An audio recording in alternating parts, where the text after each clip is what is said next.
Hello, it's just me here, rooting around.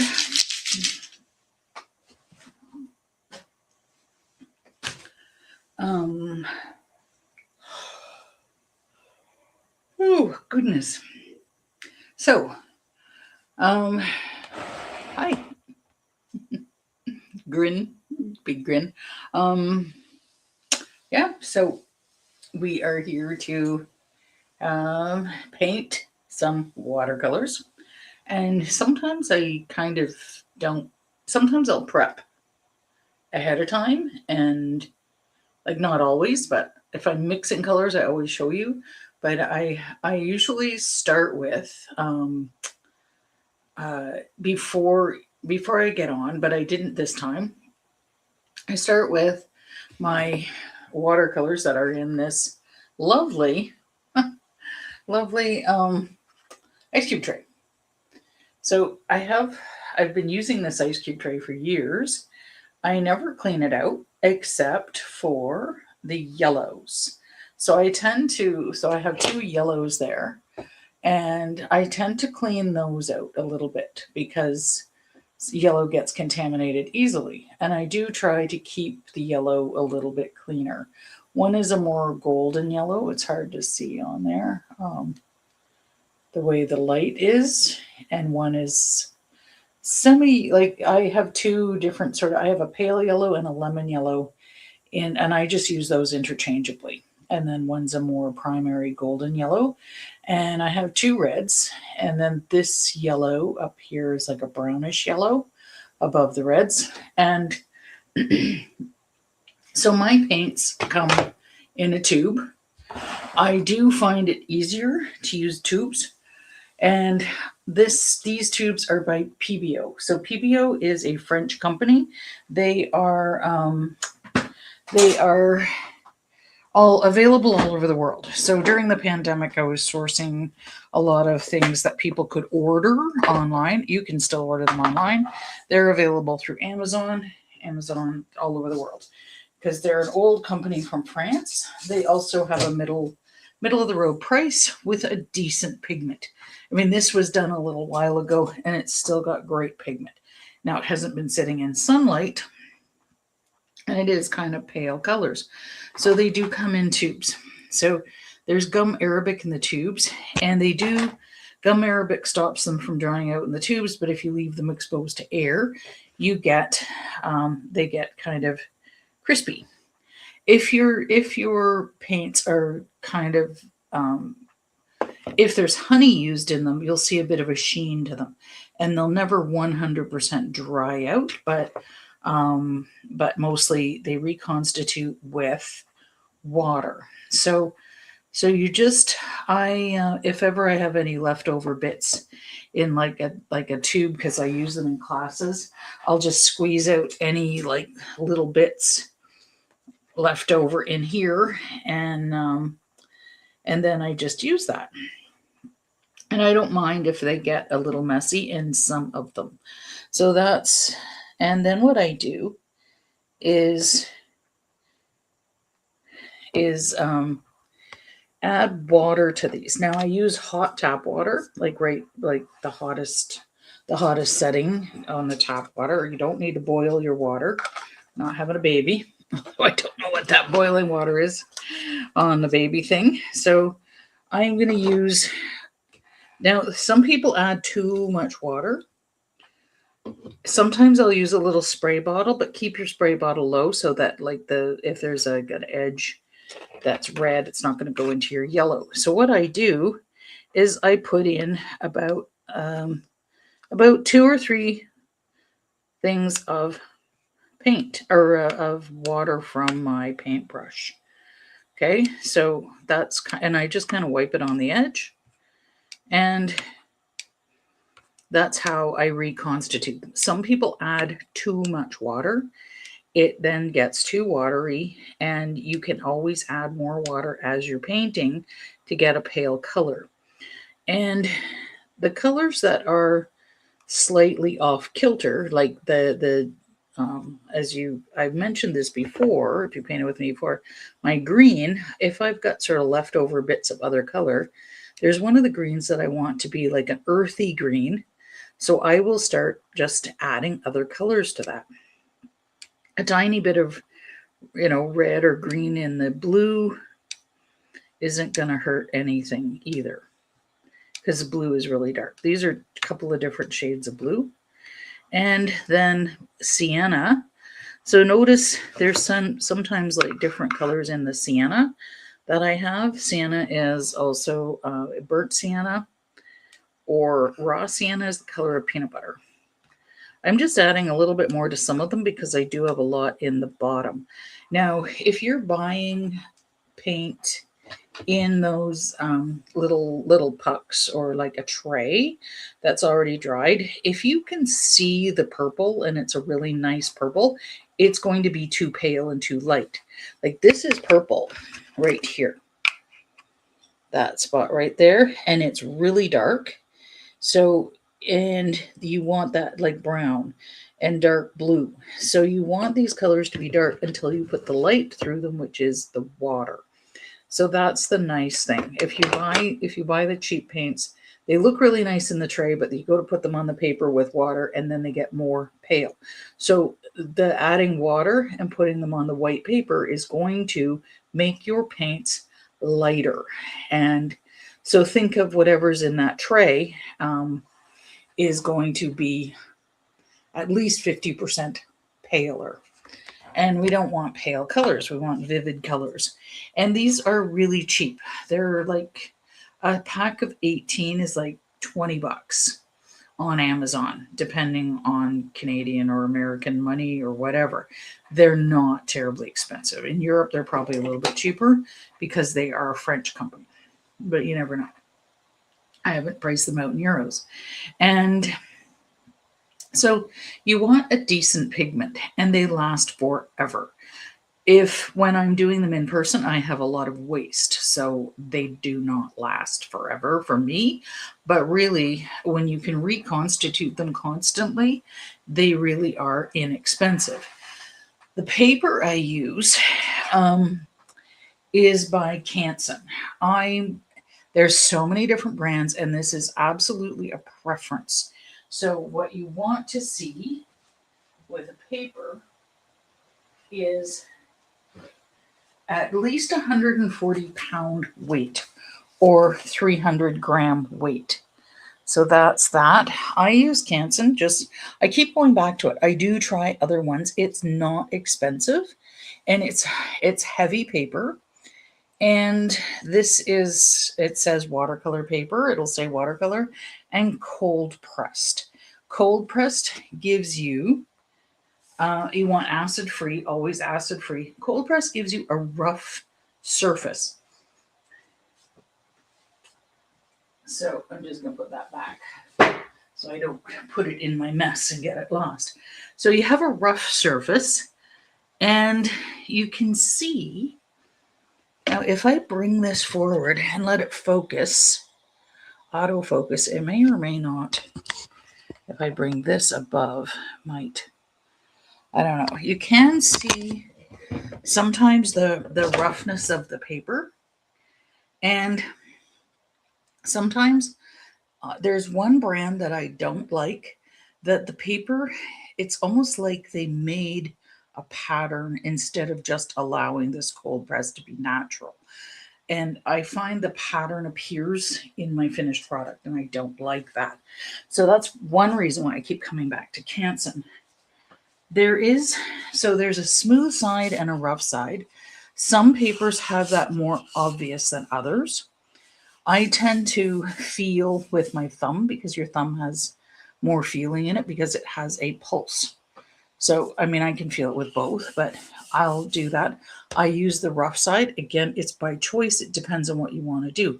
But I'm always doing loose watercolor style. Loose meaning, not precise. I'm not sketching this out and then filling in the lines. So I tend to use a cheaper, the rough side. I find the rough side absorbs more pigment and a little bit more water faster. You can get all kinds of different ones. Now, what I'm going to do, notice there's no tape marks on this. I don't tape mine down. when I'm painting. Paint flat. Somebody last week asked me the advantages of painting upside, like straight up and down. The advantage is better if you work flat. And then you're going to sometimes pick up your paper. Like today, we're going to move the paper slightly to the right or left for the sky because I really want to get that pale. And now I use painter's tape. And I tape it down because I'm working upright. And I just need something. I just use the back cardboard of the paper pad. And I tape it to that. And it's because, and when I'm teaching, I tend to tape it down because I'm constantly picking it up. I think most of you online right now are not new to Paint with Janet. So I'm always picking it up and either bringing it closer to the camera or shifting it around, and it just gives me something to grab onto. And you don't need to tape it down perfectly. Some people worry, they rub it down. You don't want the painter's tape to get stuck on it. So I'm just kind of loosely giving it a little bit of I go over it a little bit with my thumb just to kind of bring it, kind of like smooth it out a bit. And I go through I think a lot of artists probably go through a lot of painter's tape. And you don't really you want to be able to pick it up or to take the tape off easily before the painting dries. So you don't want to be struggling with it with a wet painting. And some people want to put the tape on because it provides a bit of a frame. However, that's not really the best idea of that. It's not the best practice just because you're not going to just get cheap frames come with cheap matte board. So, just because you're not going to get this even. So it's going to look weird unless you're sitting here, working with that stuff. So that's that. So that's what I just thought I would show you, kind of the preliminary prep. But again, it's not getting too much water in those ice cube trays. Hey, Bella. Just watching tonight. The ocean and the boat. So does anybody know why I called this the HMCS Artista? It's a quiz, and then you win a prize. You get to paint for free with me. Nice. Well, I'm going to move that, and I'm just going to get this. So this is painted landscape. Sometimes. Now, just because it's a landscape doesn't mean that you're always going to paint landscape. Now I'm just going to readjust these. I actually use the leftover insides of my tape to put my computer on. So it's raised up and the air can circulate underneath it so it doesn't overheat. And I don't have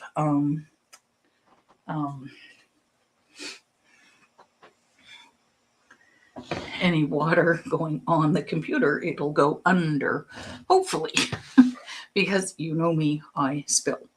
So, does anybody know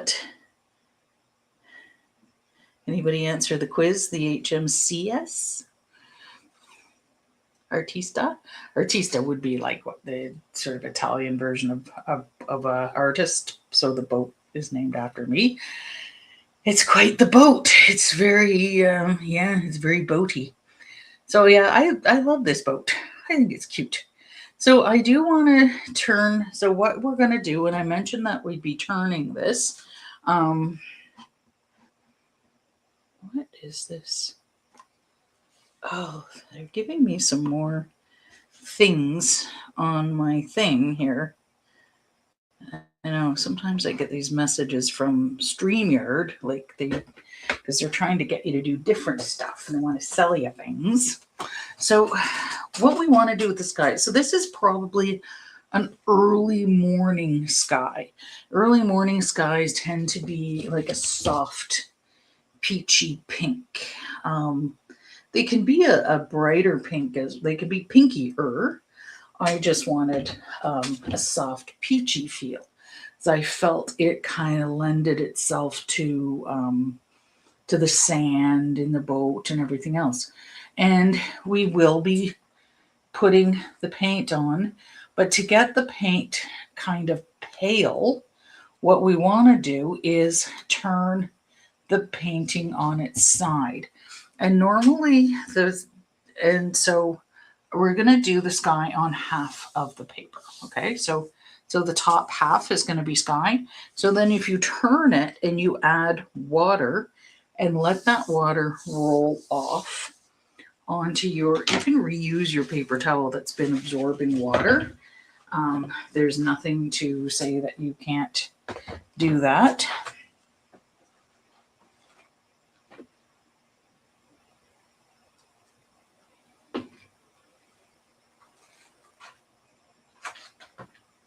That's yeah, so then you just reuse it or just use a towel. See, I've got lots of already dyed paper towel and that works just to absorb. You're just absorbing water. I just leave it under here and it's going to roll off, and that has actually been used to like have the pigment rolling off. I'm going to use this nice long handled brush. You just need about a 1-inch flat or filbert. This filbert kind of looks like a flat, so it's just nice and long handled. My flat brush isn't very nice for doing that, doing watercolors like that. Actually, I have a newer brush that's got a nice long handle, and it's flat. I haven't used it before. This is a fancy one. It's very fancy. It's natural fibers too. Maybe I'll use that. We'll see if it makes it any better. But you don't need fancy brushes. You don't need fancy, okay? You really don't. Actually, the handle is rather heavy, so I find this one, if I'm going to hold back, it's a bit better anyway. But, sorry. That one. Oh, that one works.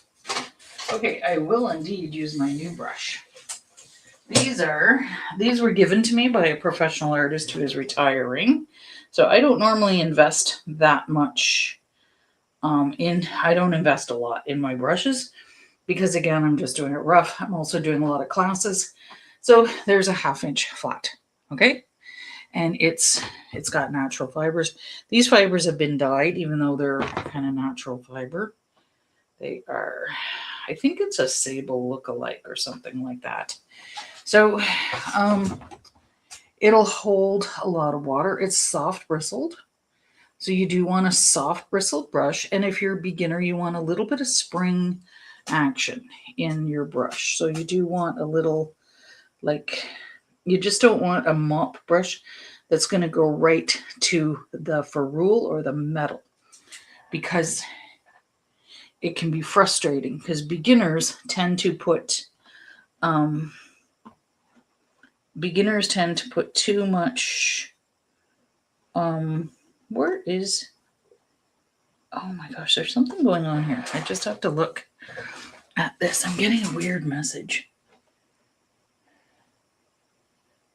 Private chat? No. Oh gosh. Comments. Sorry everyone. The comment section was being strange. I must have clicked on something.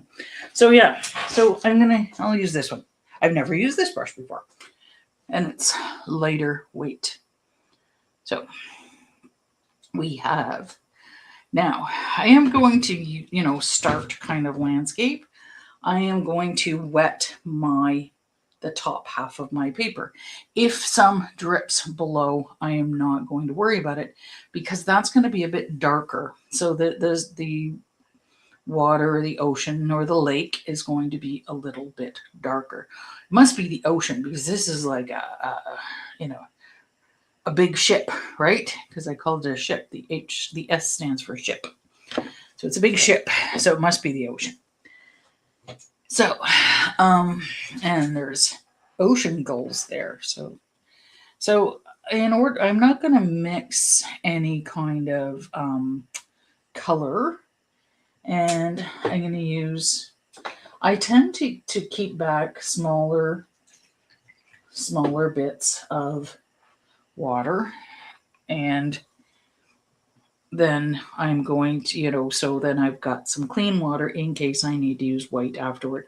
But mostly I'm going from light to dark, so I don't need to. I could use the same water, and if it's getting a little dirty, that's fine. It's not going to do anything bad. So I'm going to wet this brush, and I like the long handles so I can stay out of the way. So nice big strokes back and forth. Use your shoulder to put that water on. So then you don't get the curve. So you don't want to have a curve in your skyline because you can't see the curvature of the earth from this particular vantage point in the ocean. So tend to go straight-ish. If you don't get it 100% straight, don't worry about it. Now what I'm going to do is dip into, I have like a little bit of pinkier red, and I'm going to only take a little bit of it, okay? But and I also have some yellow and I have some orange.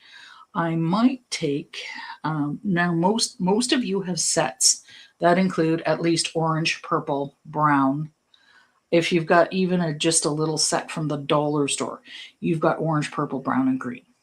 Okay, and your primary colors, which are yellow, red, and blue. So I'm not using anything foreign here. So, but one of my reds does lend itself to pink, and I'm going to go into one of my yellows first. Okay, so yellow is light, and see how that pigment looks pretty bright. I'm just going to streak some across right near the horizon. Near that horizon, like right, see, there's my horizon. It's halfway.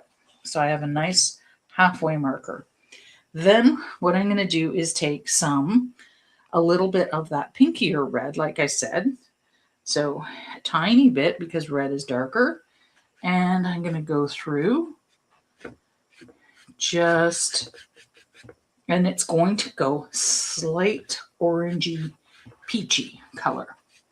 And it's also, now my brush it'll kind of do this split hairs thing when it's not super wet, which is fine right now. The background is fairly damp, so I'm just fine as long as my strokes are going like that.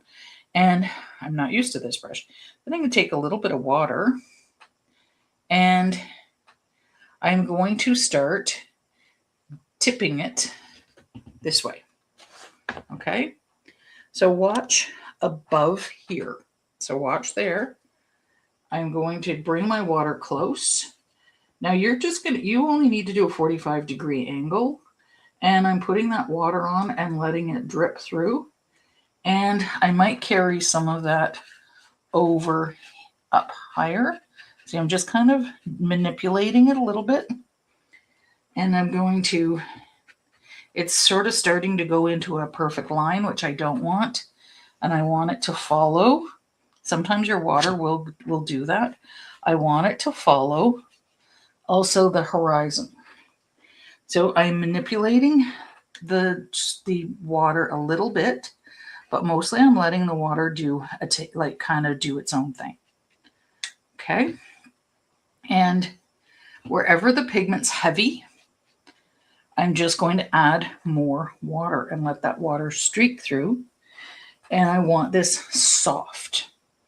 So now there's virtually no red left on my brush because I only used a little bit. So I'm going to go back into some nice yellow. and just kind of touch a little bit of yellow here and there.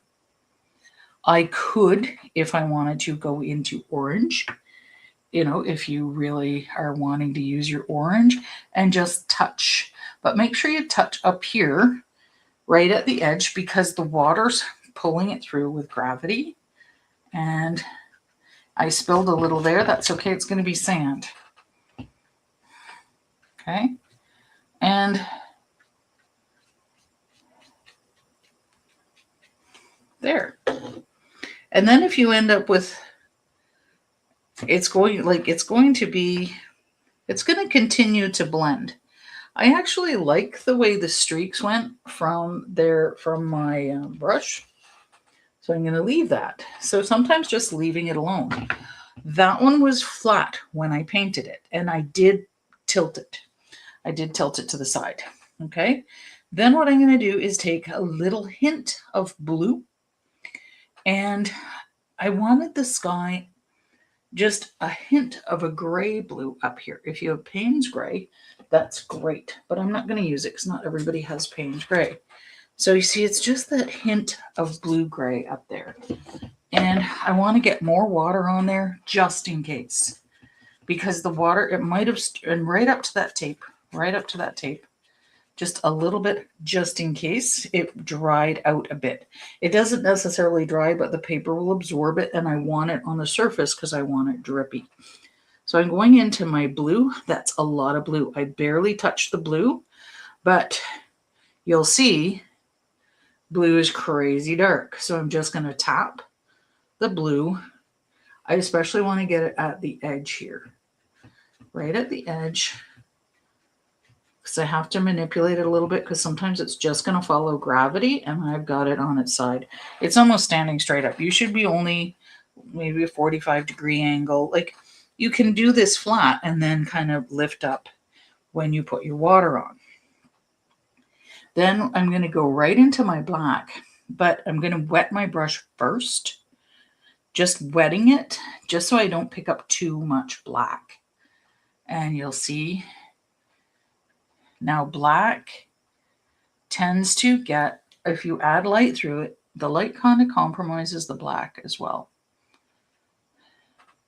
So you're not going to get a lot of black if you keep it fairly your brush watery when you touch it. I didn't kind of take some black out. I just kept my brush watery when I touched my bit of black. See, so I'm just getting that gray feel. Then I'm going to go back into my water. My water's kind of peachy. And here we go.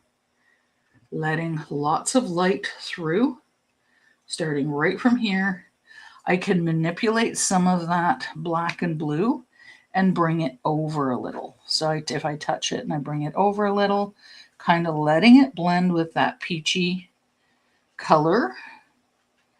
And I might take a little hint of that pinky red, just kind of touching it through here and there.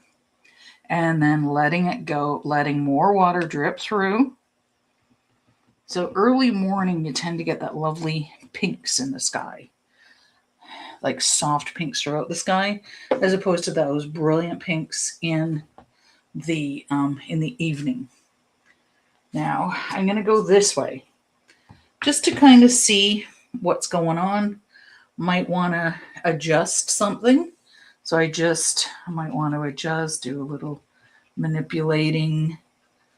I want a little bit of that bluish. And if you go too much blue into the yellow, it's going to go greenish in color, but that's okay. So you don't want a harsh line in between that blue gray and the rest of it. You want it nice and soft. And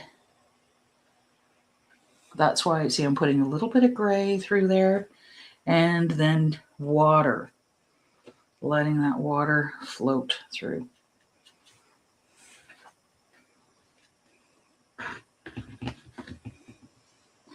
And whoops, I got a nice drip there. And now my paper towel are fairly wet. Okay, if your paper towel that's absorbing, or your towel, you can use towels. This washes out. If they're pretty wet, then you're done the right job. You want them wet. Anything, because you're using a lot of water. I've actually used half a cup, like that cup was filled up to about here. I've used half of that amount of water from my little applesauce cup on the whole thing. Okay, so some of it's dripping on the surface of the paper, some of it is absorbing into the paper. And every time it's going to look a little bit different. I'm just going to manipulate that a little. It was just a dot there. I'm just rubbing it to manipulate that dot. And so here we go. Now I had a drip that went down here. And it kind of went through my sky, but I'm just going to wipe it off. And that's great. Now it's going to continue to play a little bit with the paper. And I had, now this brush went very strange with that. I'm going to just manipulate that a little bit. I'm pulling that one little bit. When I tapped it, it almost went square. So I see I'm just rubbing those a little because it went square-ish when I touched it. And I'm going to draw it down into here.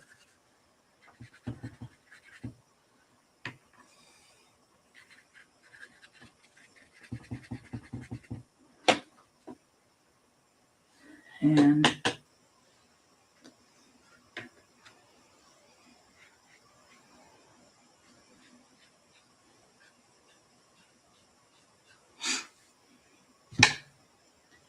then I'm going to take some off.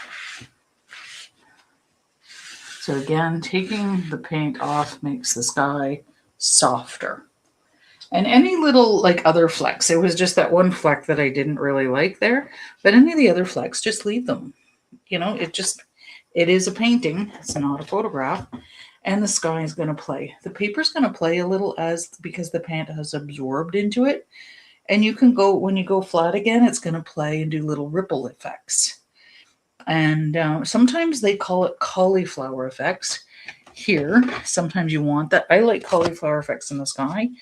Right here, I'm gonna hold that still and let it autofocus. Sometimes that's like a water staining. So some parts of the paper are wetter than others. But that is really what I love in a sky. Sometimes you want it, sometimes you don't. Sometimes you feel like a nut, sometimes you don't. Easy. So now we're going to do the water, okay? So the water, we are going to put, now we did wet on wet up here, so we're going to do a little wet on dry. And then, so the water, so this must be a lake because the beach kind of comes up, like rounds out a bit. It comes up back here. Maybe it's like a little hill or something, I don't know. Or it's a sand dune on the big ocean beach, who knows. So it kind of comes up a bit, also gives it a little bit of flair. So nothing's all straight and flat, which we don't want. We want some nice composition. So I'm going to go in with my blue, and I am going to, so we have that hill kind of going down. What you don't want to do is do this, because that affects the line of your, like you'll see those lines. You're going straight across. Even when you're starting here, you're going straight across. Using your shoulder muscles will give you straighter lines. Okay. This brush it kind of goes to a point. It's very strange. So yeah, it's just different. That's all.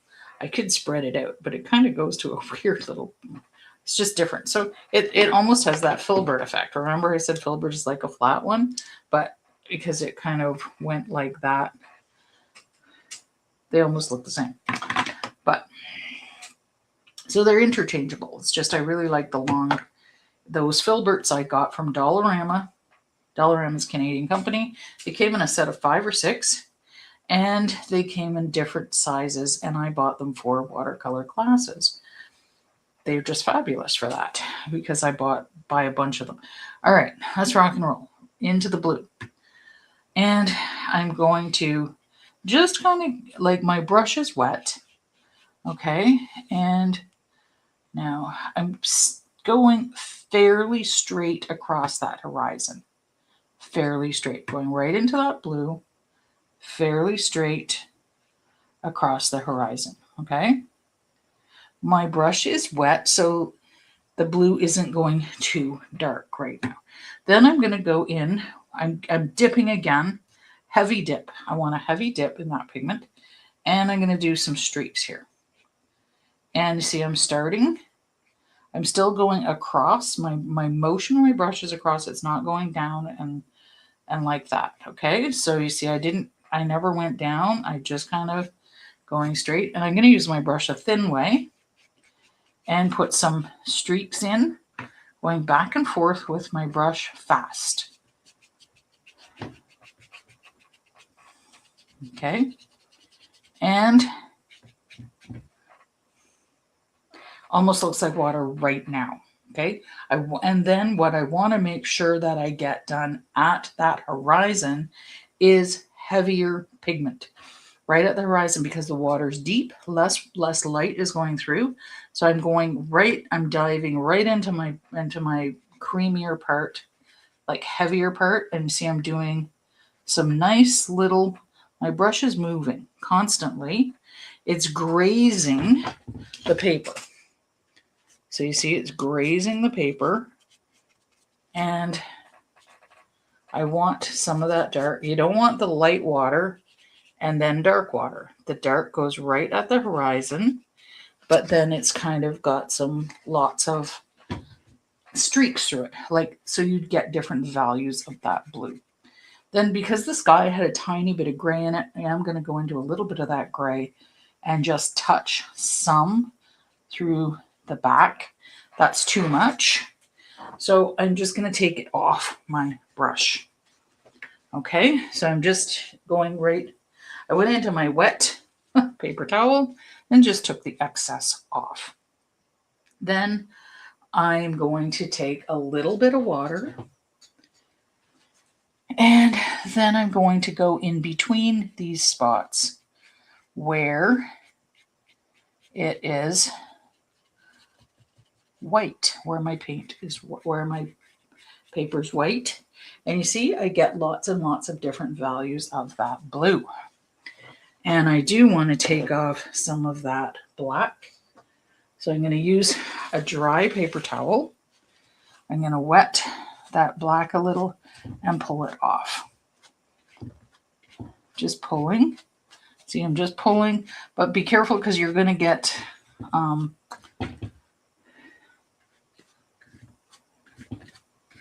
if you wet a little bit, but the thing is that's going to pull some blue off too, so you might need to go back and do some blue. You can always go back and do blue. Like, you can go back to your original color. See, I need more blue over here because it's quite light over there, and I took a bit too much off. So very streaky. My brush is the thin way. Very streaky. This brush is pretty flexible, so it actually does a little curly cue. Now it's looking like a dagger brush. It's doing all kinds of different things.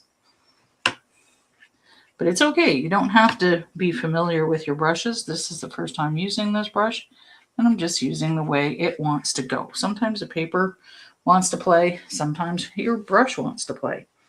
And there's some, because I'm upright, there's some pigment accumulating here. I want this paler.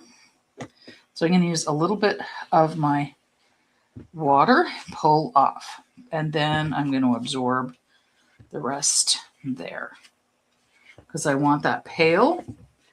And I'm going to, because it's going to, and it doesn't matter that it went super pale because it's going to blend with the sand. The water goes up over the sand. We're not going to leave a space and then do the sand. We're going to have the sand kind of blend in here. It's going to be nice and pale. And the sand will have a greenish feel to it as it touches that water.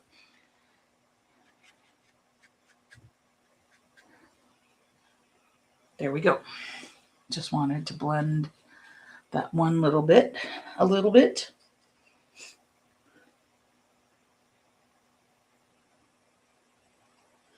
Yes, Bella. So Payne's Gray is all, Bella just said if you have Payne's Gray, would that be better on the horizon? Payne's Gray is always preferable in paint, in watercolor paint. Always, always, always. Because black kind of kills it. But I know when I paint online, not everybody has Payne's Gray. But whenever I use black, if you can substitute Payne's Gray, go for it. It's fabulous. And not particularly liking that one streak here in the sky that the that brush did.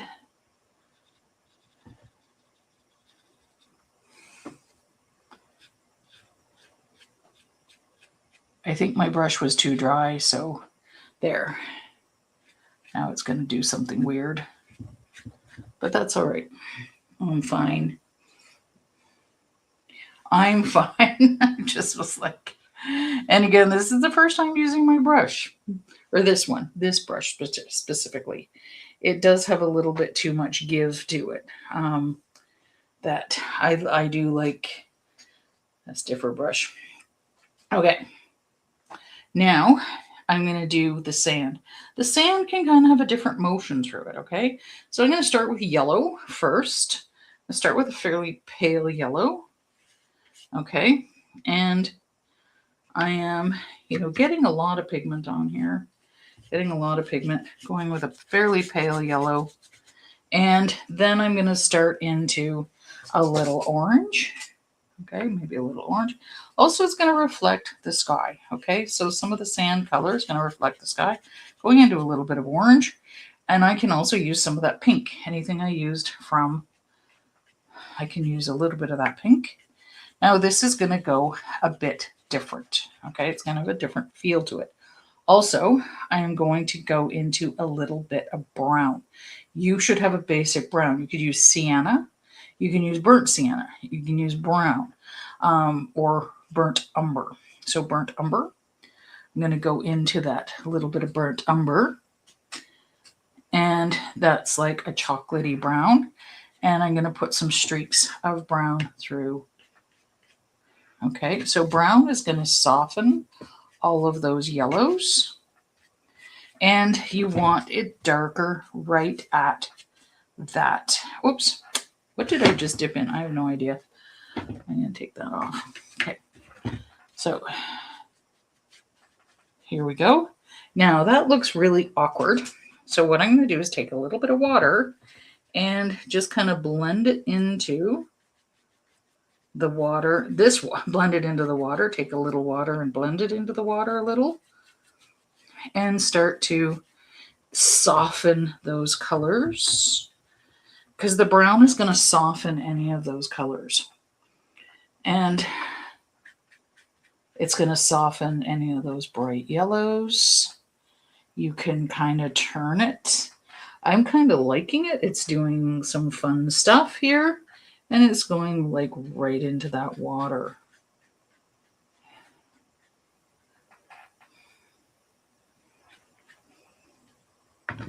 Now it's kind of dripping too much for me, but because I'm upright, so I'm just going to take some of those drips off with my brush and just touch paper towel.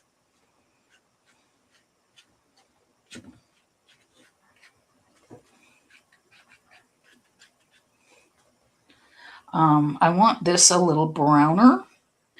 So even though the brown is dark in color, it's going to just soften out, like just touching a little bit, it's going to soften out that yellow because the yellow was a little too much for me. Because sand isn't necessarily yellow. It can be all colors and it can reflect the colors of the sky because there's a lot of minerals in the sand, which is why it makes it shiny and pretty. I will add some white watercolor into there, probably. Not right now. I'm not going to use white watercolor yet, just because I tend to get my white watercolor too dirty. I'm not using gouache in this one. And I can add a few streaks of just sort of plain brown without, it's because it's still a bit wet, it's going to blend in. You can do little divots because there's little divots in sand too. It doesn't go straight across like the water. Little divots in the sand. So I see I'm just messing it up, messing up the sand, little footprints, and all kinds of stuff. Kind of cool. And then I'm done with the big brush. So I'm going to switch over to probably a number 10 round, probably.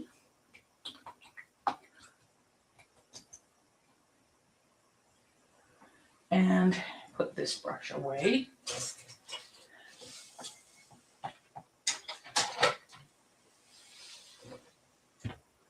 If I can find a number 10 round. That's a number 11. That'll probably do. You know how I like to be a 10. That'll do. And I still have the same water. I've used a lot of water. Now we're using a lot less water. Okay. So I do have clean water back. I'm going to have that with the white watercolor. I'm not using white gouache on this one. I'm going to use some white watercolor. But I still recommend gouache in case, you end up with something too dark. So I'm going to do the boat first, then the little posts. Okay. So I'm going to bring that boat in. So where I want the boat, kind of central. And then we do some grasses coming up over to the right, just to kind of balance out the painting. Okay. And I want height on the boat because the boat is in the foreground. Something that's originating from here is really close to the foreground. So the bow of the boat or the ship is going up above the horizon line. Okay. But first, we're going to go with the back of the boat. So getting the perspective right is very important. Okay, so getting that perspective right is really important. I am going to use a Sharpie on a scrap sheet of paper to show you the perspective, okay, of the boat.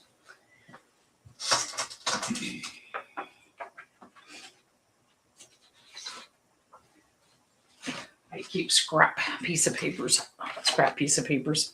I also have issues with thingamabobs. So scrap piece of paper here, and I just needed a little something to brace it on. Here we go.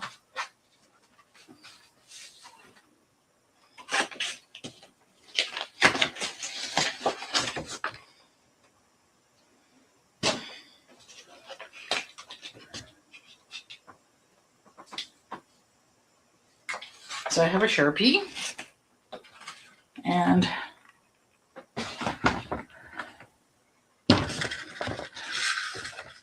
just going to show you the boat.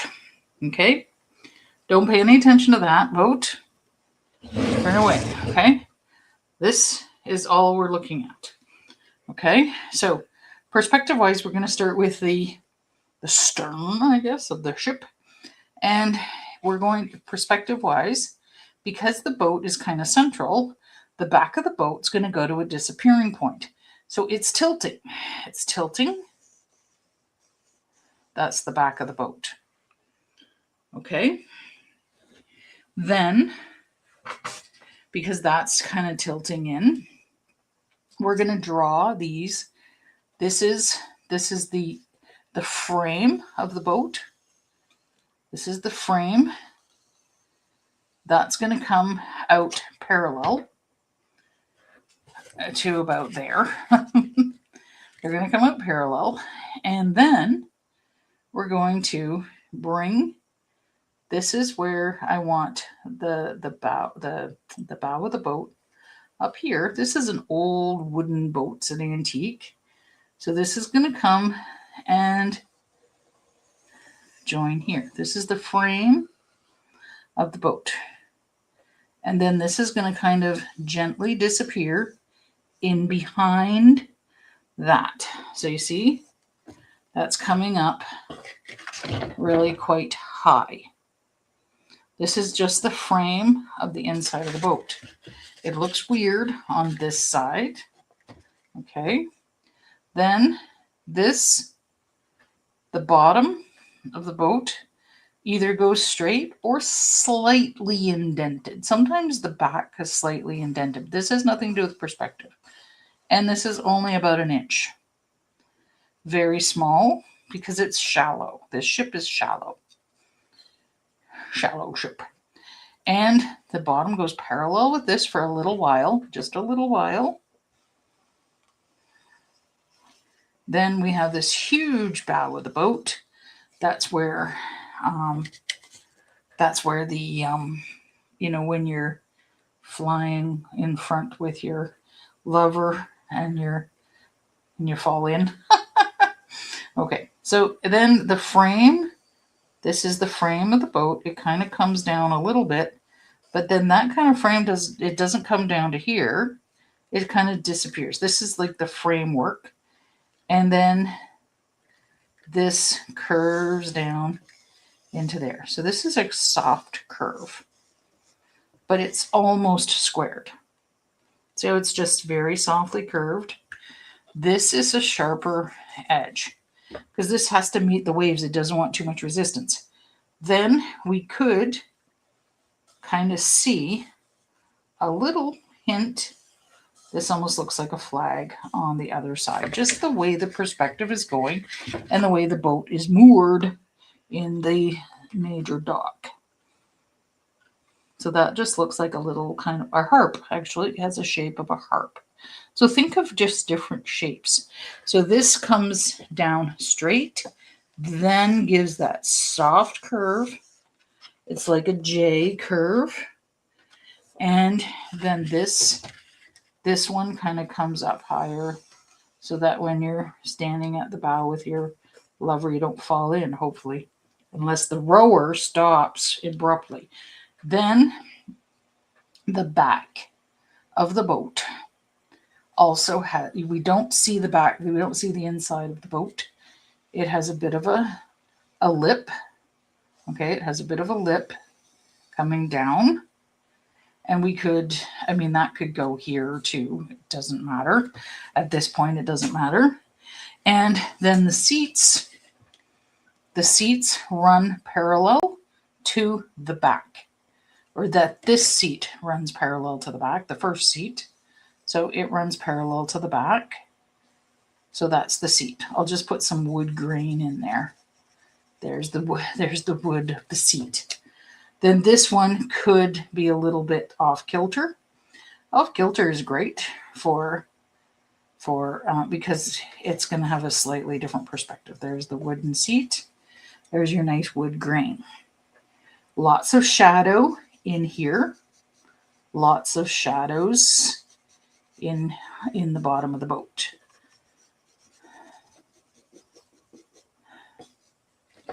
Okay. That's what we're doing. I'm going to use my darker brown. You are going to use like a pale white brown because I really want you to see it.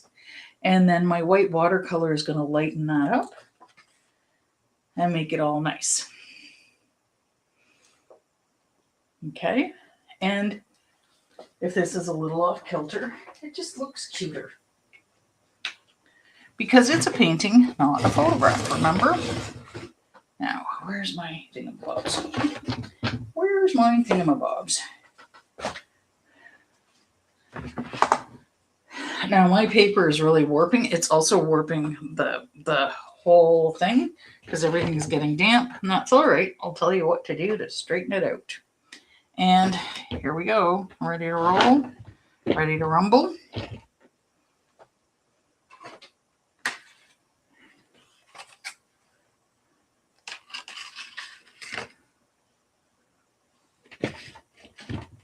Okay.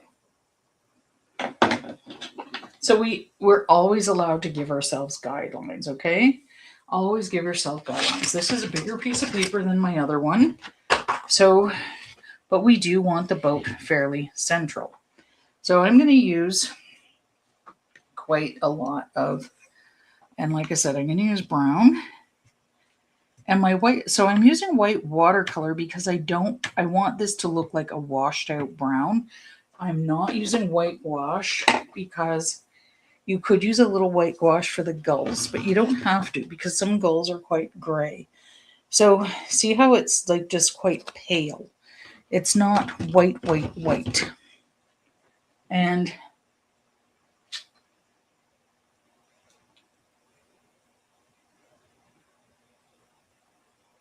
so I am going to dip into, ooh, I have some white gouache that's kind of got a purple feel to it. I could use that. No, I'm not going to do that. I end up getting everything messed up. All right, where's my white? I don't use a lot of white. I don't use up my white because I do use a lot of gouache when I'm trying to get extra white. So here we go. And I'm actually going to just put the white in the same container that I put my gouache in. I'm just, so I can try and keep that as clean as possible. Actually, I can use that.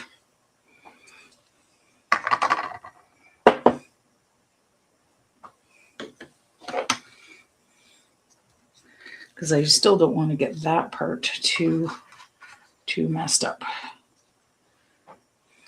Because I have, sometimes I like to keep my white as clean as possible whenever possible, which isn't always the case. They end up to get really dirty, just kind of like my yellow does too. So I'm using my 11 and I am going to do my guidelines. I'm diving right into brown. I'm going to just, I ended up getting some extra gouache on my brush because I touched that other stuff trying to dig it out. And it's making my brown too pale. I want to go with a heavier brown.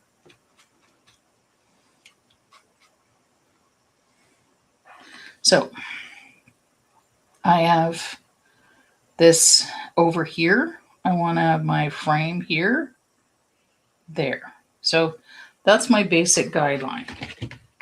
Okay. So you can see that. You don't want it too big.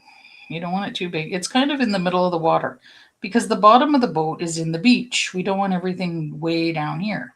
So the bottom of the boat's in the beach. And then of course this big tide comes in and kind of that's why we have to moor the boat, moor the ship and to these nice posts. So then I want to come over here and where I want my, like this point, I'm allowed to give myself guidelines. So I'm going to go up here in the sky. So that's going to be where my post is. The bow of the boat, and that's where we do our Titanic love fest thing. You know me, I'm so romantic. I know I give the evil laugh with that. Okay. And so now I'm going to go, this is like going to go with my brown, dark brown / raw umber or burnt umber. Burnt umber. I'm going to go a couple inches this way, couple inches this way. Pretty straight-ish. Okay, it's a rickety boat. It's an antique. It's very valuable. So it's not going to be straight. And then as I go, I'm going to start to, this one is going to go over a bit more. And as I get close to here, it's going to J out. J for Janet. J for Paint with Janet. A soft J. Very soft. Okay, it kind of comes straight, and then it's kind of straight. When I say kind of straight, you guys all get out a ruler. No, Paint with Janet. Okay, and I'm going to bring this one up and just let it curve up a little bit. Not too much, because we can't see the other side from that side. We got to go over here to see that, just the way the perspective is. Then bring this down an inch into the beach grass, and this goes, this could even go a little bit more that way. And then this kind of comes down more. See, I just kind of made that, I made this more of a point in here. I should have done that right from the get-go. Okay.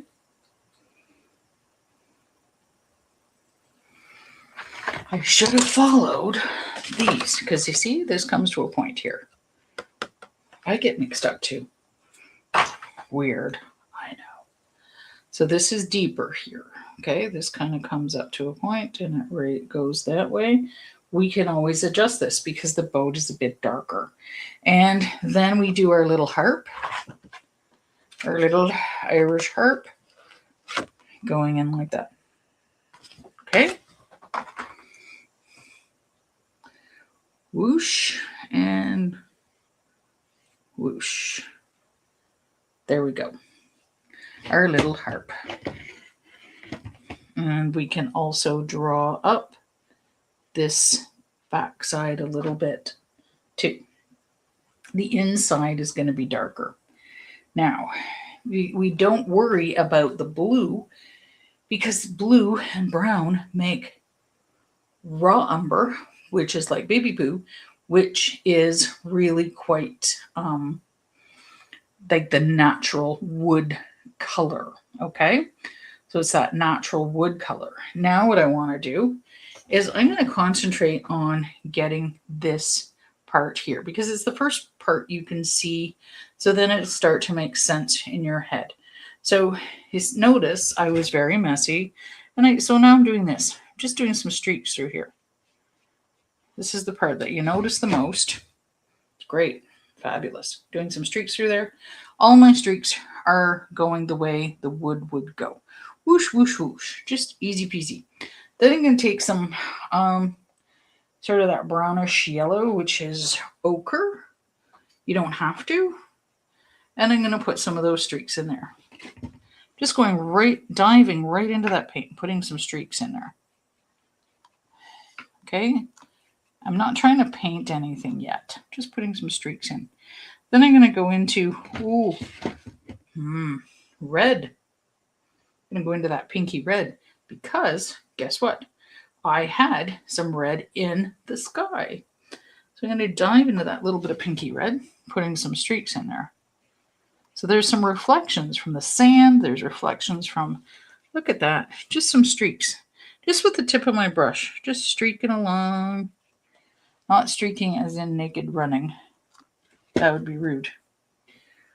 That's looking very awkward right now. The more awkward it looks, the better sometimes. And as I go, I can kind of empty my brush this way. The streaks are just going to go, they're going to go parallel to the top part of the boat. That's it. I'm going to take off this color. I'm just going to wet it a bit, then touch it to my paper towel and take off that color. Then I'm going to go into my white watercolor. And this is going to really lighten everything up. I'm going to take a lot of it along the edge of that. If it goes granular, it's not wet enough. You see, it's pretending it's gouache right now because it needs a little hint of water. Sometimes your white watercolor needs a little water as well to flow and blend and soften those colors. So what I'm looking for is a softening of those colors. making them pale and weather worn, just like wood that's been in the water. So I'm grabbing more of my white watercolor and I'm going to do some streaks kind of coming along. I can go like that because there is a framework there. And you see I'm going very streaky with this white watercolor. I'm not overly blending it. And it's looking like wood that's been weather worn. So white gouache would be too white. White watercolor gives it a softness. But if you ran out of your white watercolor and you're using white gouache, just water your white gouache down a little bit. Today's lesson is not in gouache. Then I'm going to take a little bit more of that and go along the edge here. Then I'm going to go toward the back here. I've got lots of color on my brush. I go into some of that yellow, maybe a little bit of that yellow, just sort of going along that back end. And I'm not looking, I don't want to see this heavy line here. So what I'm going to do is go like, I'm just sort of touching that line and pulling my brush sideways into the harp.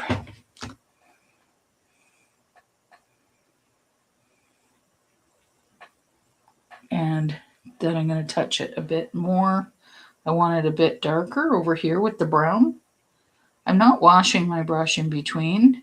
I'm going to go into some of that red. I'm really liking how the red is looking on the wood. Maybe a hint of orange. Just touching it, red and orange and brown look really quite nice together. I'm not worried. I dripped here. I'm not worried because I'm going to have some shadow in there. And then what I want to do is this spine, like that's actually the spine of the boat. See, it's very messy. My little harp went super messy, which is perfect. We want a super messy harp. I'm going to just take off any excess color that I had on there on my paper towel. Going into my white watercolor. White watercolor is thick and creamy. And I'm doing that spine with a nice streak of white. I dipped twice in my watercolor, in my white. And I'm kind of letting that spine come down. We don't want this pure white because it's weather-worn wood that has a lovely patina. And then you can draw out this frame that way and draw out the top of the frame as well, like little curtains almost. And under where the shadow is, we can use black or Payne's Gray. Payne's Gray is better, as Bella asked and they said. So I just kind of wiped off the white watercolor because even though black is dark, white can affect it, okay? And I want it creamy. So I don't want to try and water it down. So what I'm going to do with my brush is I'm going to take the tip of my brush and I'm going to go along that side of the spine a touch. I'm just going to kind of tap my brush in and then pull away gently, just so that there's a little hint of shadow on the other side of that spine. Kind of messed up there. Okay, it's just a hint. I went on this, I can go back with white watercolor there, and I'm going to bring that down right to the corner of the harp. So I'm working just in this corner, but it's subtle. It's not like all of a sudden, boom, you get that mess or that thing. So this is a bit too harsh. I'm actually going to use my finger. I like to finger paint sometimes with the shadows, and I'm pulling that shadow up so it blends a little. It went over top of my spine. I will go back over the spine again with a little bit of white. But right now I've got black on my brush. So I want to keep the black on there. I'm just keeping it on there. And I'm going to go on the other side of the spine and kind of do a few streaks of black right along the bottom of the boat, you know, just a little on the bottom of the boat. And these are just kind of streaky. So also to go with the wood grain, you're not trying to look for a swath of just black. And see how it's too, and I'm going to use my finger again. Make sure your finger's clean of the other black. And it's just going to kind of soften that black and clean that finger off. Finger painting is really nice. It softens out the any kind of shadows or highlights. And I want to get, now notice I haven't gone inside the boat yet. I'm not going to worry about that yet. And I just wanted to get the form of the boat so you feel comfortable knowing you got that. Because if we go inside first, it's not going to work right. So there's a little hint. I'm going to put a hint of shadow on the sand touching the boat. Because you don't see shadow and then a white line and the boat. So the shadow touches the boat. I'm going to go into brown as well. Any brown will do. And you guessed it. That looks too harsh. I want those shadows softer. I'm going to go with my finger and kind of blend into the sand. Also, the paper is kind of drying a little. Don't go over this way because the light's coming from above. And it's going to, if the paper's kind of dry, it's going to look grainy, granular, which is exactly what the sand looks like. So you see? It's got that grainy, granular, sandy look. And I might not put, maybe there's a little bit of light creeping around there. I don't need the shadow to go to the very, very edge of the boat. There, it could be warped. It could be lifting up a little. Okay, there's no shadow here, but I did a mistake. So right there, I went too far, but I'm going to have beach grass there. Nobody's going to notice it. So I'm not going to go back with the white over my spine again yet. And I am going to do the inside, then kind of rim it again. So you have that nice rim, that frame. And see, look, it's got all kinds of streaky. So I didn't go over and over and over this white. When you start to get into the creamier parts, you don't want to go over it. You want it to look streaky like the grain of the wood, the old patina. And sometimes you'll get catches where it's worn and then maybe it's really uneven. So part of it's really catching that light, which is what that white is doing. I'm going to wash my black. Oh no, I'm not going to wash my black off. So because what I'm going to do is try and paint just the shadows on the inside. Okay, so I'm going to do, again, oh my gosh, where did I go here? So I've got that rim. So remember, like the seat doesn't go right to the top because then you would fall off if you're rowing. It goes in, it's indented. That's going to be fairly pale and whitish. Okay, so I'm just going to kind of outline the shadows with a little bit of dark brown / black. Okay, so I've got that rim here. Okay, so that's the rim, that's the indent. Right? Leave the blue. Don't always have to be filling in because we're going to have it pale. That's going to be pale. A lot more light's hitting that than deep inside. Okay.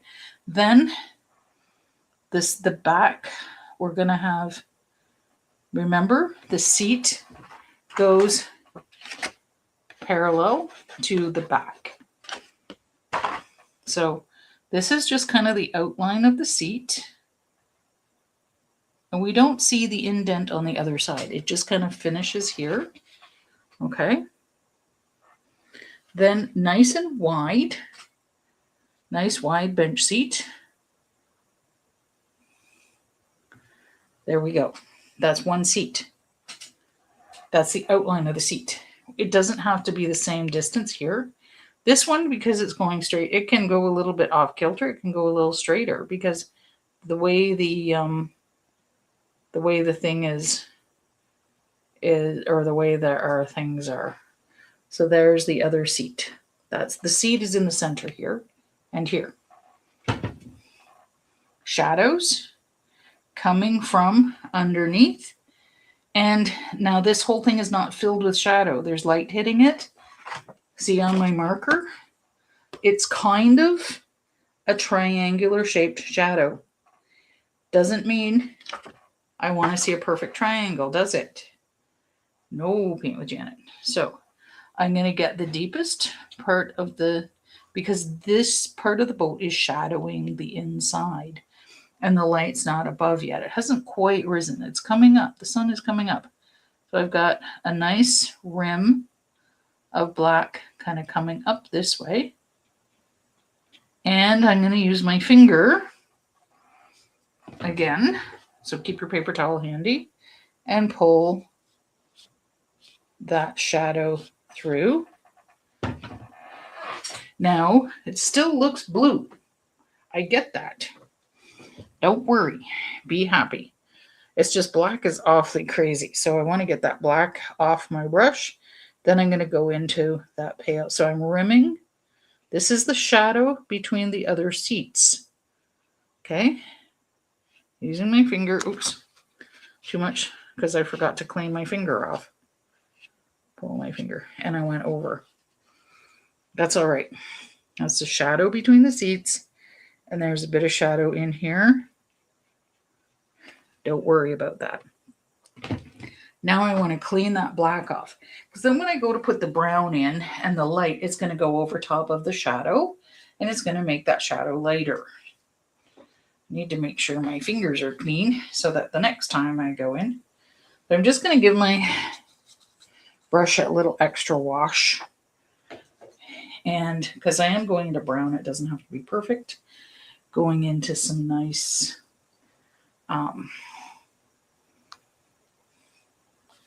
nice brown, and I'm going to do the back end. Actually, the back end I can do a little bit later because it's also part of the frame as well. So I'm going to go into the shadowier part of, I'm still going in the shadows. I'm working in the shadows. So the seats are blue right now. Your seats are blue. I'm working in the shadows and I'm working with brown. Then I'm going to go in with my white watercolor and I'm working the opposite way, just kind of doing that. So it's a little brown and a little whitish color. And you see, I just kind of take off into the black. So it's soft. It's a soft transition. And I'm going to go into this, do the same thing here, but it's not going to look as triangular. The little bit of brown right up to that rim, a little bit of white watercolor starting right there, and then softening that way. I actually am using the side of my point, softening that into it. So this is still just the inside. We haven't done the seats yet. The seats are blue. Remember that. The seats are still blue. They're not going to be blue. They're still blue. Okay, so we have two seats. It's a two-seater. Okay, now I'm going to go in with my little bit of brown and a lot of white watercolor to get those seats done. So lots of your white watercolor, and here we go. Nice seat.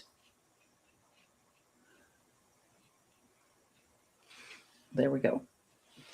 Nice seat. Now, that looks too flat, so I'm going to go in with heavy brown just on the tip of my brush And I'm going to do like, kind of make it look like a wood grain, like very messy, and give it a little life.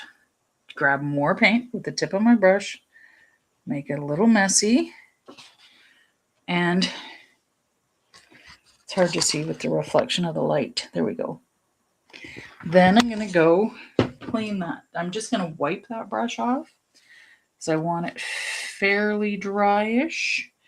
I'm going to go right into some heavy white, like creamy white, and do that same effect so it looks like there's a lot of light reflection. Dipping several times in your creamy white. Every time my brush disappears, I'm dipping into that creamy white because it's getting that reflection on the seat. That's too much, so I'm actually going to use some of that over here. I'm going to take some off a little bit, use it over there. It's going granular. That's how I could tell it was quite creamy, the white. So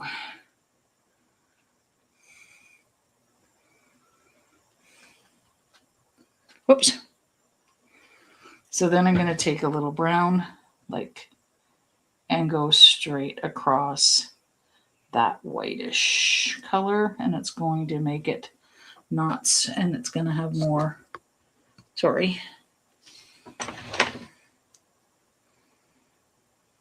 So you see, it all came out in the wash. And I'm going to put some more white and a little hint of water on my brush because my water is not flowing. And there we go. And then across the back, because you can kind of outline it because there is a wooden frame. So you can do that. I typically don't like things looking like they're outlined, but because there's a wooden frame on a boat, you're allowed. Then I'm going to redo my spine a little bit just because I went over it by accident. And, oh, I went too far down because that's not right because I went into the shadow. I don't want to have white over top of a shadow. Not cool.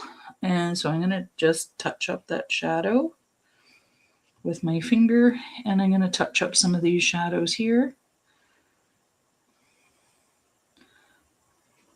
And I want to have a crisp shadow on this, the fore part, like the part of the ship, a crisp shadow there. And then I'm going to finalize my white watercolor. Went kind of granular at the back, but it also looks like wood. You know, it's got that granular feel sometimes. Then I'm going to go with a nice swath of heavy, creamy white, which is going to look brownish when it settles in. And there we go. We don't want to overdo anything. We got our frame, we got our seats, we got everything. We got all the stuff.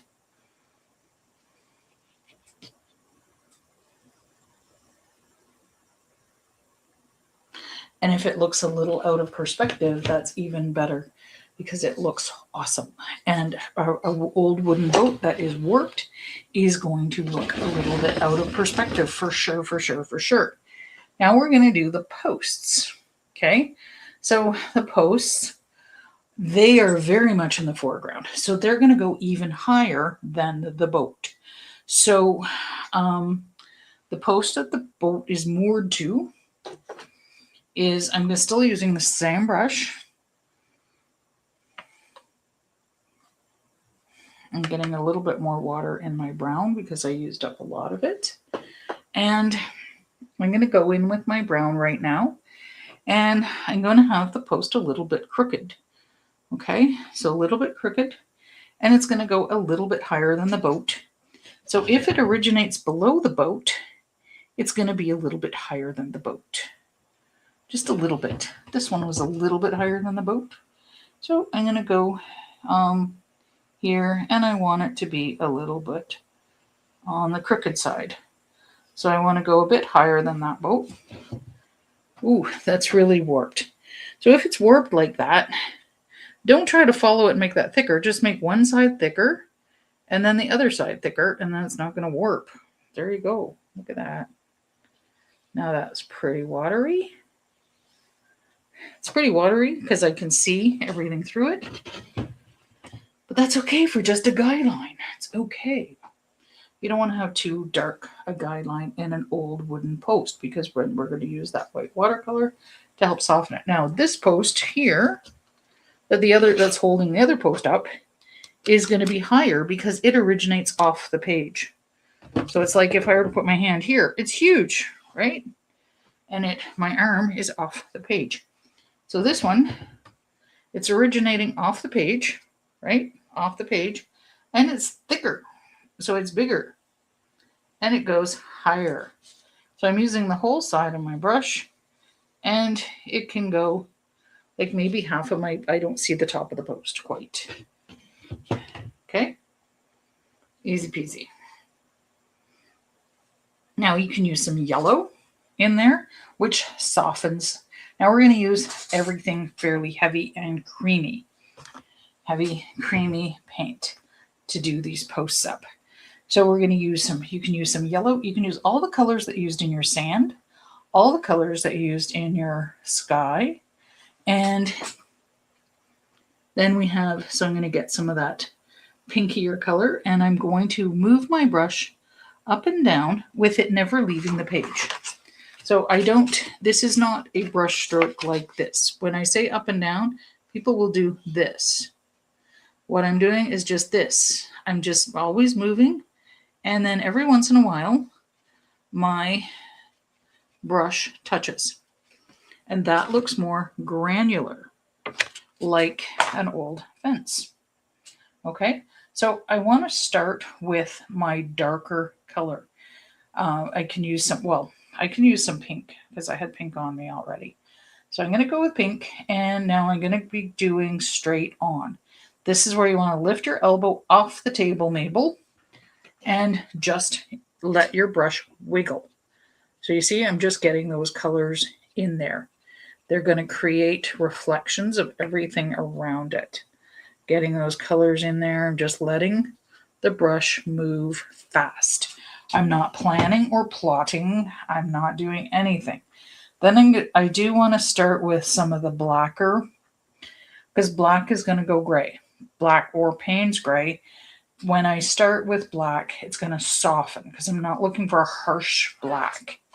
So I'm going to go right into black, and I want to get a little hint of black along the very bottom there. It kind of was too light there, sorry. And then I'm going to go on the side away from the light. That's the side away from the boat with some black. I don't want to see a black rim. It is close to the side, but it's still very loose. And this one is going right off the page. You see that? So I'll do it again. This is like going right off the page. It's very loose going through that left side of the post, but I don't want to see a line. This is just some shadow. Also, old wood has a grayish silvery patina. So that's why the blue in behind there isn't going to affect it too much either. Then I'm going to go in with some yellow. I will wash my brush because I just don't want to get black in my yellow. Black will kill my yellow. It makes it sallow. And like I said, I do try to keep my yellow clean. So I'm going into that yellow, heavy with the yellow. And I'm going to keep going. Oops, I ended up with quite a lot of yellow up there, not on the tip of my brush.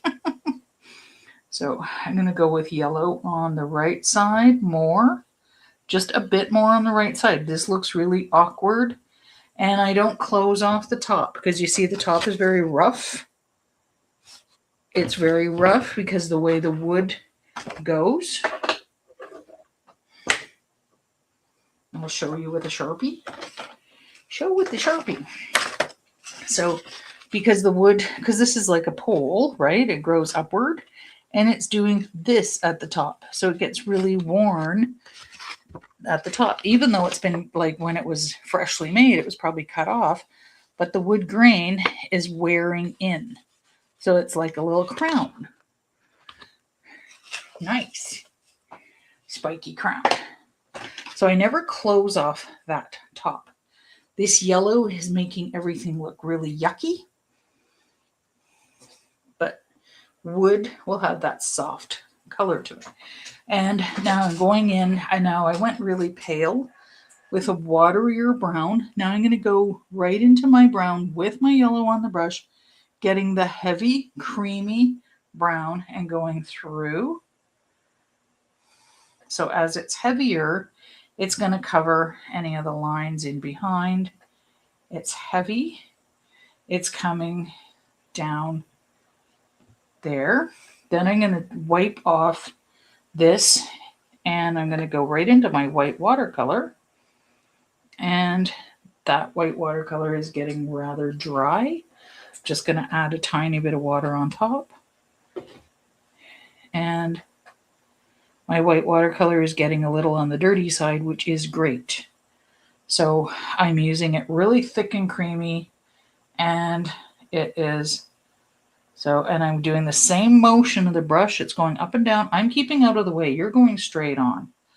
And lots of the weight are near the top. And you see how pale that's going? It's going pale and soft. And there's a little bit of light. That black almost kind of disappeared. So it's like some of that white is kind of wrapping around the post. A lot of white to the right of the post near the boat, because that's where a lot of light is happening. But it still goes through the post. And it goes right off the page. And there we go. There's your posts. Soft. They looked ugly for a little while. Now they're looking soft and beautiful. Soft and beautiful. Then, with this white watercolor, I'm going to put some white just with the side of my brush. Putting some white streaks through the sand. Oh, I have a little gray on there too. That's fabulous. Just some little bit of white highlights. I could even do a little bit of white highlights in here, like close to the shore. And see, I'm just kind of using up. There's the white watercolor spot. It's getting ugly and kind of dark, but I don't want to put too much where the shadow is. But I'm just kind of using it up and leaving it sitting kind of on the surface, letting it kind of flick around. And I want some shadows in the sand where my post is. Okay, so I want some shadows in there. I am going to take a little brown and kind of do some little shadows in the sand, kind of upsetting the post. Well, this post over here is not going right into the sand. Maybe it's an indent in the sand. Okay, maybe it's an indent. Also using up some of that white watercolor. Maybe it's on the top of the indent. Very simple. Don't overdo anything.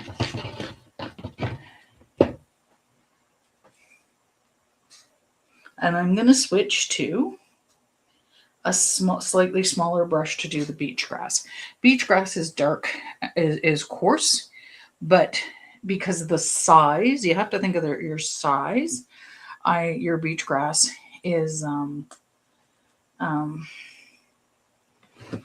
you just think it is coarse and big, but we still want it smaller comparatively to the boat. This would be too big. So I am going to wash that brush off and leave it. Switching over, probably, don't go too fine, probably to a 6 or a 7. What's that? That is an 11. Oh, I thought I was using an 11. I guess I must have picked up the 12.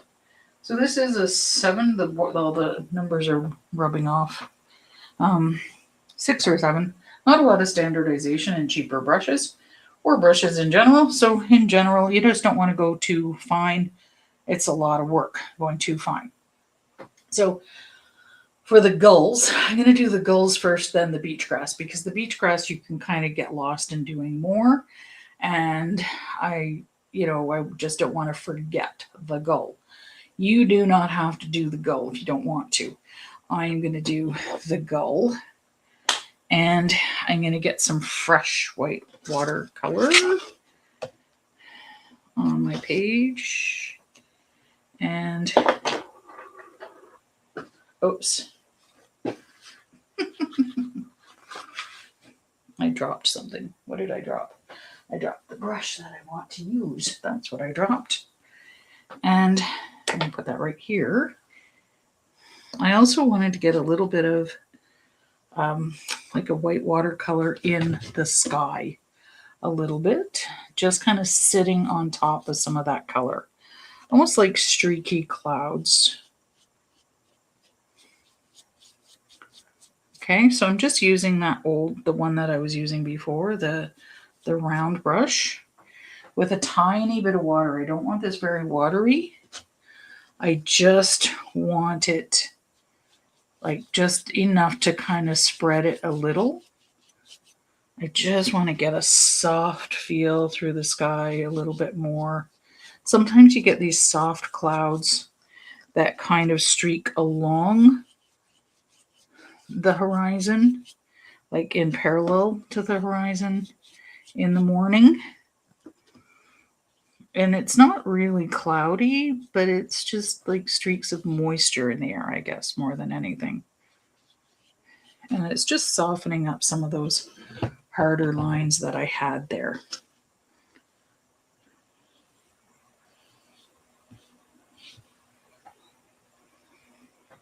Even though it's not gouache, it will still cover a little.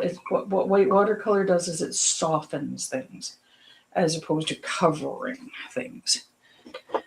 Okay.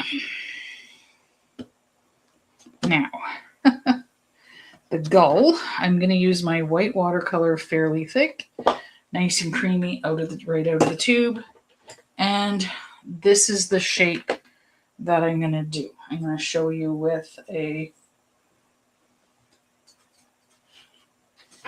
marker. Sharpies are great for examples. I'm going to show you nice and big. So there's one gull that's coming really close. We're going to do the gull, then the chain or rope, then we'll do the beach grass. And the other gulls I'll show you. Oh, that's a mistake. So sometimes when I have my prototypes, I'm carrying them around and they get mucked up. So it looks like the gull is pooping there, but I'll show you. So I'm just doing this shape. So it's kind of like a soft kind of shape. And that's going to be all filled in with white. I know my hand's in front right now. So it's a soft kind of shape like that. It looks like a leaf kind of blowing in the wind, but the leaf is on its side. Okay. Then from kind of the hump here, you do need that hump close to the head. This is the head. Okay. So then a little wing is going to come out about the same length because the wings are quite long. And they are quite long compared to the body, but because of the perspective, we're not seeing them quite that long. And it's coming out. And then the other wing is coming out from the other side. That might be the behind wing. And we can have it like that. Okay. And they tend to have a little tip of black on here. Now I just colored that black in just so you could really see the shape. You're not coloring it in black. And the other ones off in the distance, I'm going to have to make that mistake look like a gull. Because that is, oh shoot, now I had black on my finger. Oh no, I ruined the whole thing. See, you need to make sure now I put a big smudge in there. Oh, And that's my prototype. I need to fix that somehow with some clean water and a clean finger. I'm just going to use a little bit of toilet paper and see if I can I just carry these around a lot. Like I'm not selling them or anything like that. So it's like, but I kind of want to keep them neat a little bit.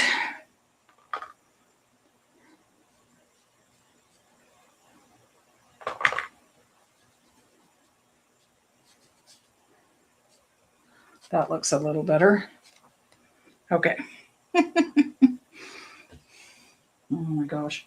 So we'll do the one big gull and then these little birds here. And I'll show you how to, there's tiny little birds there. Right, one there and one there. They're way off in the distance. You can do just the gulls off in the distance. You know what? Let's just do the gulls. We don't have to do the close-up one. Let's do the gulls off in the distance. It's easier. It's a lot easier. I like to make my life easy some days. I don't know what possessed me to do that one because it never works out when I'm trying to teach it. So to do the gulls off in the distance, some people do this. They will do this when and it doesn't quite work out right.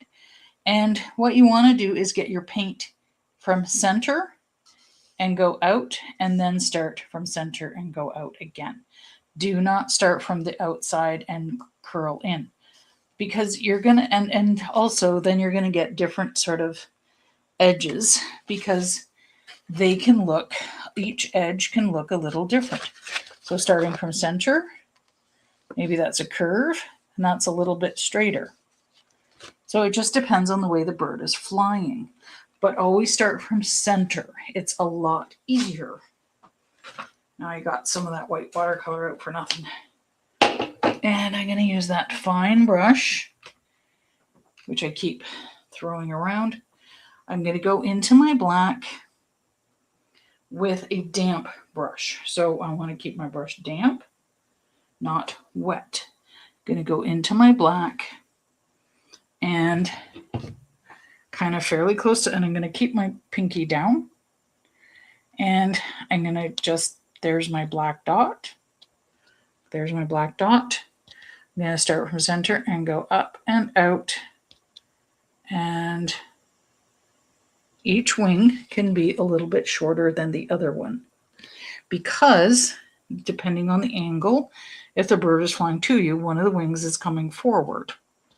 Okay, I just need to just neaten that part up. There we go. Then dip again. I kind of messed up there. Just leaving it alone though. I don't fuss, even though I just fussed. I just wanted to darken up near the body.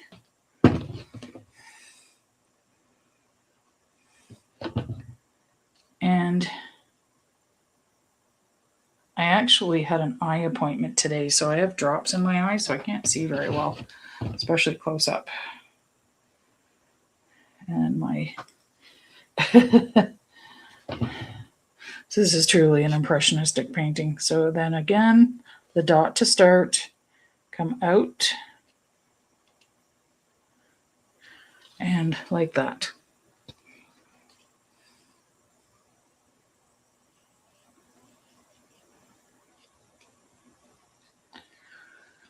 Yeah, my eyes are not working today for close-ups.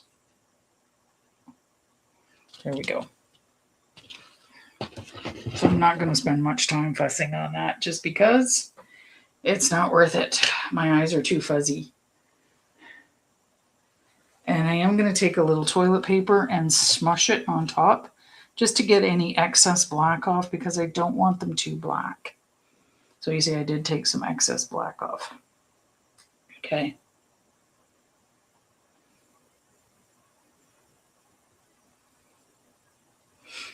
And then I'm going to go into my chain or whatever. So I'm just going to do little, kind of like almost little kind of dotty things but I can give myself a dotted, literally a dotted guideline. Okay, and maybe it's kind of hooked over here. You see, I'm just giving myself a dotted guideline with black. The chain can also look rusty. So if you've got a red color or an orangey red, go for it. Put that in there too. So I just wiped off my black, going into some of that reddish color, because the black will make it look rusty. I'm going to dot that in too. I'm going to dot that in, go into a little bit of brown, and then I'm going to go into my white watercolor and dot that in. So dotting it in is going to make it look like links in a chain, rather than trying to do links in a chain, because you can't see the links from here when you look at the size of the boat compared to the size of the chain. You're not going to see each individual link. It's just the idea of a chain or a rope. It can be anything you like. Chain or rope is everything's fine. I want a little bit of black, a little bit more black in there. You can always add black after too. So I like to work slow with the black, and then I'm going to have that chain kind of coming around the back with a little bit of the white kind of connecting with the rope. I don't know, a little bit of that reddish color.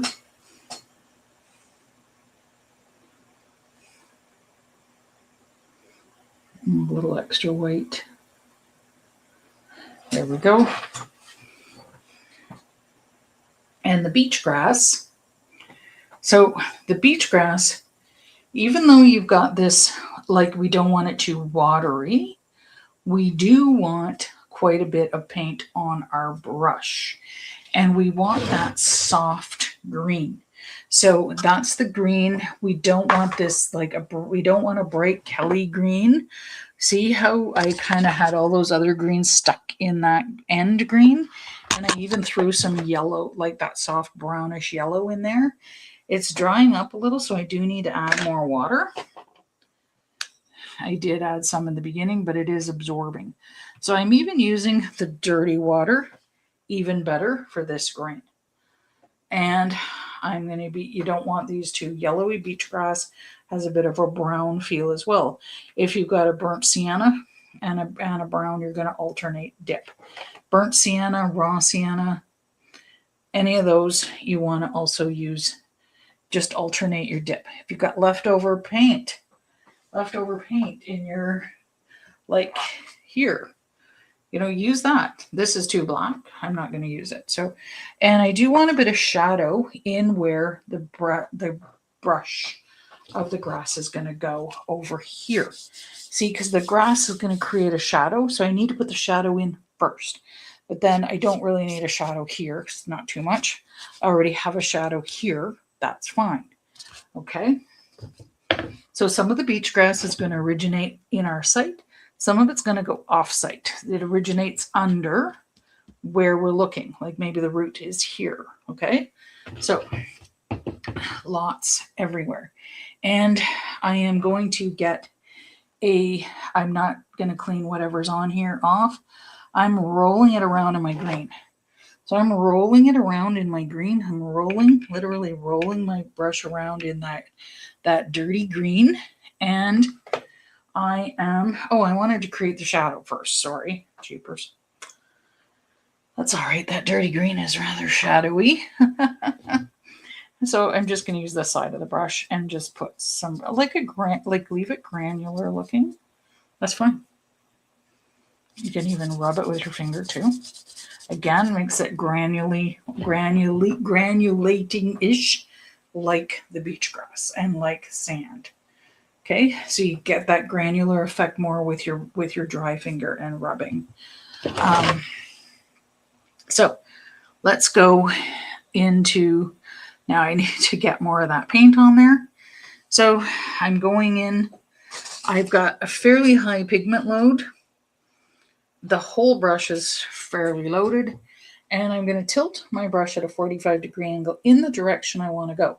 So if I want to go this way, if the grass is going that way, the handle's going that way. If I want to go that way, that's going that way. And you want them going in different ways. So I am going to kind of keep my hand out of the way first for you.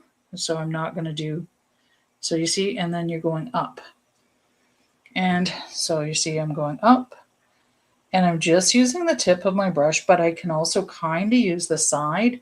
It's going to go thicker if I use the side and then come up like that. So some is here at the base of the boat. And I am going to, every once in a while, dip in my white watercolor. I'm going to use that up because it's going to soften that green too, because it's also got a pale greenish brownish feel, that beach grass. Every once in a while, and I can dip in a darker brown just to kind of get a darker edge near under here where that boat is. Okay, and I'm just flicking. I'm flicking my brush away from the grass. Where is my example paper? The boat. So here we go. So you see, I'm just kind of doing this and I'm flicking from upward because the grass, it's like, and then I take off. I'll do it slow. So I'm just starting and trailing up. So it goes thinner near the top. Trailing. And I'm going to start.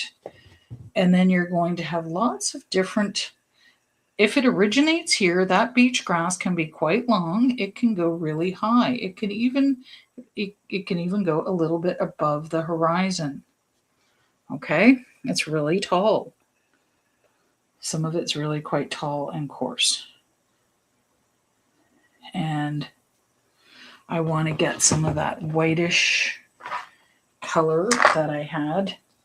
Or it's not white anymore, but it's going to make that kind of pale and reflect the light. And so I'm just kind of dipping. See, my white watercolor's gone really messy. Just every once in a while dipping in that. Especially as I get higher up, it's going to reflect the light. Lots of little wisps going every which way. Okay, it kind of tilts with the wind, or the sand shifts a lot, so the grasses grow in different ways. Going back into my deep color, my green, my messy dirty green. Always keep a messy dirty green, even if you have if you work with a palette like this.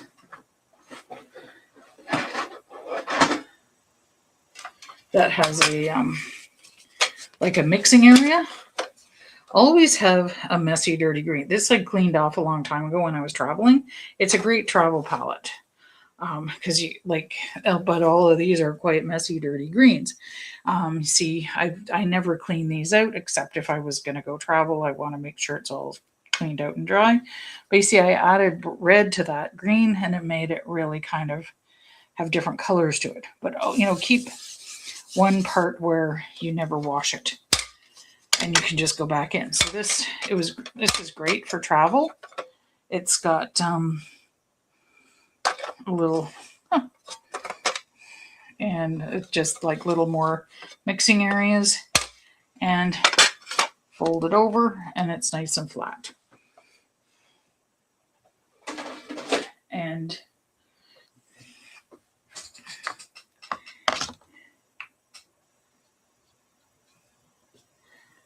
then I want to go into some deeper brown.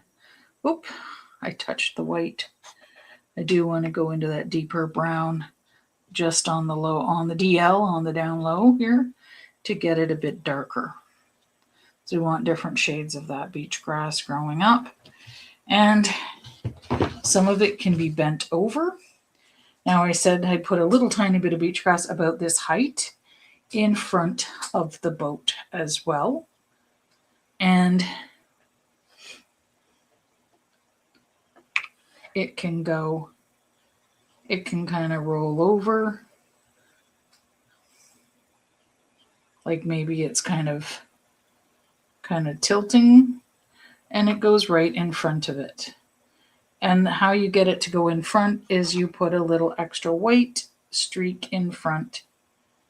And my white is getting thick. I need to add a little water to it because I keep my white fairly thick. And yeah, there we go. So it looks like it's in front if it's got white on it. However, that went too thick, so I'm going to soften that with a bit of brown and pull it down. I could even use a tiny hint of black in that shadow of the grass. Just a tiny bit. And then, of course, we have lots of beach grasses coming up from here where the fence is, because wherever it's undisturbed, where people aren't walking or animals are walking, we get that nasty beach grass growing right in front of the post, not just on either side of it, right in front, using up. And then, of course, lots coming off the side here, lots coming off that side, originating from down low and coming right up really high, nice and high like this. And you could even pull your brush right up.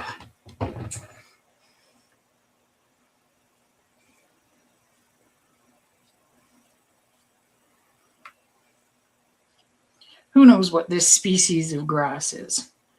It could be a different species that kind of does a hostile takeover, like Attack of the Killer Tomatoes. Remember that movie from, I don't know, the 70s or 80s? I'm aging myself. Oh my gosh. Don't age yourself, Janet. So this is almost like a gray-green feel to it. Like a grizzly gray-green, even though I haven't added any grays in it. But it's just that, because I've just thrown kind of all colors in, it has that feel to it. And, oops, you can use your siennas if you want.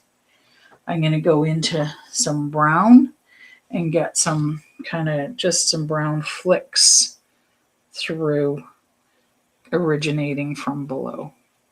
You could even use purple in there too. Here we go.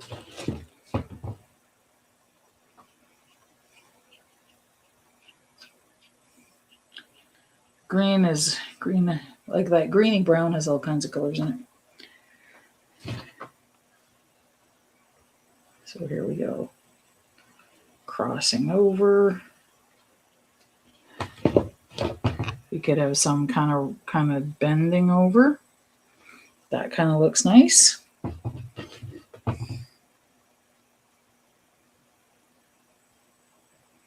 There. Oops, kind of gives it a little flair, a little finish. And sometimes these posts are connected by a bit of barbed wire. You know, you might have a little barbed wire, which is just kind of like dotted kind of little things, but it's old, so it's kind of just not really it's very faint. It's just very faint. Just kind of like an idea of it. And it might have a little X there where it kind of hit into the post. And that's all.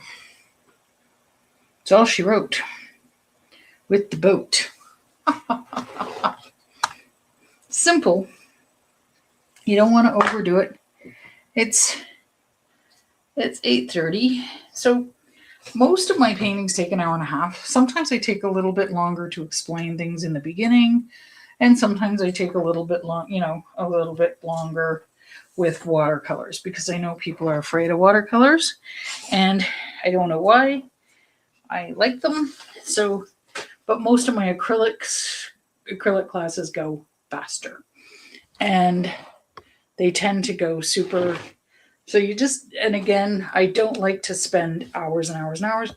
You can fast forward through, the beginning opening stages when you watch it again. It gives people that option. But sometimes I like to kind of start like a little bit slower, just for some people. So taking the tape off, and again, you don't want to have this so taped down. You want to take it off carefully, because sometimes the gum arabic, or if you have the paint that has honey in it, it can stick. So it can stick, and it can really attach your paint to your paper and tear it, because then you've got the wet part. So you're pulling away from, see, I'm pulling away from the painted part. And you want to go carefully, not just rip it off. Like I say, duct tape on a Russian prisoner's mouth. I'm sorry if you're Russian. I don't mean just the bad Russians, like the Putin. I should say just Putin Russians. Putin's prisoners. And I have Ukrainian heritage, so and you do want to get it off before it dries, because especially if you're working in acrylics, because the acrylic sticks really well and it makes the paint stick really well. So you do want to get it off before it dries. I've made the mistake of letting it dry and taking it off, and it is not pretty. Okay, and here we go.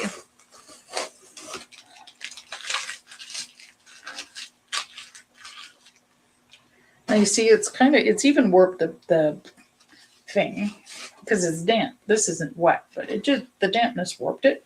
It'll go back. It'll go back just fine.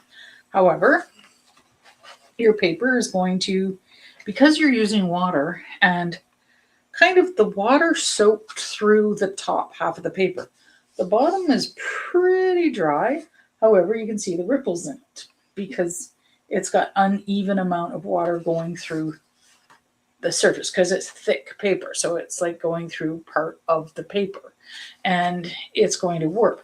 So how you make that nice and straight is you wet the back evenly. Once this is completely dry, you put it on a clean, dry surface, wet the back evenly. So you just don't want patches, because that's why, see how the patches we get. So evenly wet, then then you put clean, dry paper towel on top, then weight it down and leave it overnight, and it's going to make it beautifully flat. However, if you don't get it in a frame right away, it will, if you have humid weather, it'll do buckling again, because the paper absorbs the water. So there you go. And it looks a little bit framed because of the painter's tape. But again, I do not frame. I don't use painter's tape when I paint flat. I always paint flat for me. Yes. So there we go. Looks different from my first one, but they always look a little different. Always, always, always 100% different. So, and also because I'm painting upright and flat. I haven't painted this one in person yet. You guys are so lucky. You've painted it a couple of times now online. You're my favorite. You gave me lots of followers online and Facebook. So if you're not on Facebook, please, or if you're not following me on Facebook, please follow me on Facebook. Also, if you are new to my YouTube page, please subscribe. It costs nothing to subscribe, absolutely nothing. You have to register as a YouTube user. It's kind of nice when you subscribe, because then when you tune into YouTube, it comes up the things you're interested in.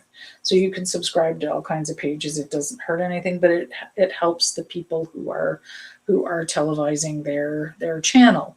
And when you get 1,000 subscribers, you can monetize your channel.